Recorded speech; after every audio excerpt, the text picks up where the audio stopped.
Antarctica महाद्वीप सातों महाद्वीपों में सबसे ठंडा महाद्वीप है। यह चारों ओर से दक्षिणी महासागर से घिरा हुआ है। अंटार्कटिका विश्व का सबसे ठंडा, शुष्क और तेज हवाओं वाला महाद्वीप है। अंटार्कटिका साल के लगभग सभी महीनों में दुनिया के सबसे अधिक तूफ़ानी समुद्रों और बर्फ़ के बड़े बड़े तैरते पहाड़ों से घिरा रहता है। अंटार्कटिका में बहुत कम बारिश होती है, इसीलिए इसे ठंडा रेगिस्तान माना जाता है। इसीलिए यहाँ कोई स्थायी निवासी नहीं है। यहाँ केवल पेंगुइन, सील, निमोटोड, टार्डिग्रेड, पिस्सू, अलग अलग तरह के सूक्ष्म जीव और टुड्रा वनस्पति भी पाई जाती है। अंटार्कटिका के बारे में आपको बहुत कुछ पता होगा, लेकिन आज हम आपको कुछ ऐसे तथ्यों के बारे में बताने जा रहे हैं जिसकी जानकारी आपको नहीं होगी। नंबर 1, अगर आपको अंटार्कटिका में काम करना है तो सबसे पहले आपको अपने दांत और अपेंडिक्स को निकलवाना पड़ेगा, भले ही वो एकदम स्वस्थ ही क्यों न हो, क्योंकि यहाँ के वर्क स्टेशन पर किसी भी तरह की सर्जरी की सुविधा उपलब्ध नहीं है। और अगर ठंड की वजह से आपको कुछ होता है तो आपकी सर्जरी यहाँ नहीं हो पाएगी। यहाँ कोई ज़्यादा दिनों तक नहीं रह सकता है।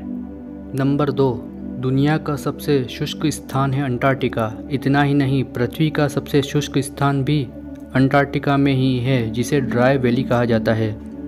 नंबर 3, ऑस्ट्रेलिया AU और जर्मनी DE की तरह अंटार्कटिका का अपना टॉप लेवल डोमेन A क्यों है। नंबर 4, करीब 53 लाख साल पहले अंटार्कटिका बहुत गर्म स्थान था। इतना गर्म कि इसके किनारों पर खजूर के पेड़ आसानी से उग जाते थे। यहाँ का तापमान उस समय 20 डिग्री सेल्सियस से ज़्यादा ही रहता था।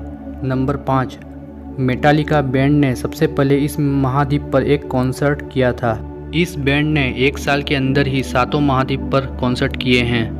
नंबर 6, अंटार्कटिका में एक न्यूक्लियर पावर स्टेशन भी है जिसका नाम है मैकमुर्डो स्टेशन। यह पावर स्टेशन 1962 से चल रहा है। नंबर 7, अंटार्कटिका में एक फायर स्टेशन भी है। इस स्टेशन का नाम मुर्डो स्टेशन है।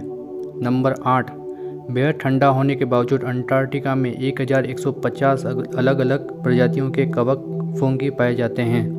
नंबर 9, तकनीकी रूप से देखा जाए तो अंटार्कटिका में पृथ्वी के सारे टाइम जोन मिलते हैं। यहाँ सभी देशांतर रेखाएं जो टाइम जोन को परिभाषित करने के लिए उपयोग की जाती है, इस महाद्वीप के दोनों ध्रुवों पर मिलती है। नंबर 10, अंटार्कटिका में एक भी पोलार बियर नहीं रहता है। अगर आपको पोलार बियर देखना है तो आपको आर्कटिक या कनाडा रहना पड़ेगा। नंबर 11, अंटार्कटिका में एक बार भी है जो दुनिया का सबसे ज़्यादा दक्षिणी छोर पर मौजूद है। यह बार वेनाडस्की रिसर्च स्टेशन में मौजूद है। नंबर 12, 21 जुलाई 1983 में अंटार्कटिका के वोटसॉक स्टेशन पर अभी तक का धरती का सबसे कम तापमान 128.56 डिग्री फ़ारेनहाइट रिकॉर्ड किया गया था। नंबर 13, अंटार्कटिका 5वां सबसे बड़ा महाद्वीप है। इसका क्षेत्रफल 14 लाख स्क्वायर किलोमीटर से है। नंबर 14, अंटार्कटिका 99% बर्फ़ से ढका हुआ है। जो ग्लेशियर इन महाद्वीपों को ढके रहते हैं उनको आइस शीट कहा जाता है। नंबर 15, अंटार्कटिका की बर्फ़ की औसतन मोटाई लगभग 1.6 किलोमीटर है। अंटार्कटिका में पूरी धरती का मौजूद पानी का 70% हिस्सा है। नंबर 16, अंटार्कटिका में स्थित पार्क अंटार्कटिक पर्वत ट्रांस अंटार्कटिक माउंटेन इस महाद्वीप को ईस्ट और वेस्ट भागों में विभाजित करता है। ये पर्वत श्रृंखला दुनिया के सबसे ऊंचे पर्वतों में से एक है। नंबर 17, अंटार्कटिका के अस्तित्व के बारे में किसी को पता नहीं चलता अगर 1820 में इस महाद्वीप को खोजा न जाता। पहले लोगों को लगता था कि यह सिर्फ द्वीपों का एक समूह है। नंबर 18, नॉर्वे के रोल्ड एमुंडसेन पहले व्यक्ति थे जो सबसे पहले दक्षिणी ध्रुव तक पहुंच पाए थे। एमुंडसेन ने एक अंग्रेजी अखबार रॉबर्ट फाल्कन स्कॉट के माध्यम से 14 दिसंबर 1911 को दुनिया को यह बताया कि एक महाद्वीप और है जहां वो पहुंचे हैं, और उन्होंने वहां नॉर्वे का झंडा भी लगा दिया। नंबर 19, 1959 में 12 देशों ने गुप्त वार्ता के बाद इस महाद्वीप को शांतिपूर्ण अनुसंधान गतिविधियों पीसफुल रिसर्च एक्टिविटी के लिए चुना और अंटार्कटिक संधि पर हस्ताक्षर किए।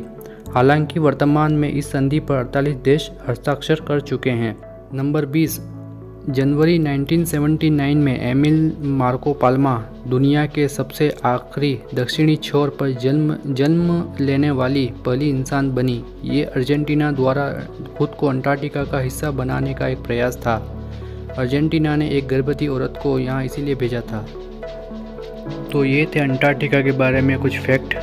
आपको वीडियो कैसा लगा? अगर पसंद आया है तो वीडियो को लाइक सब्सक्राइब जरूर कर दीजिएगा।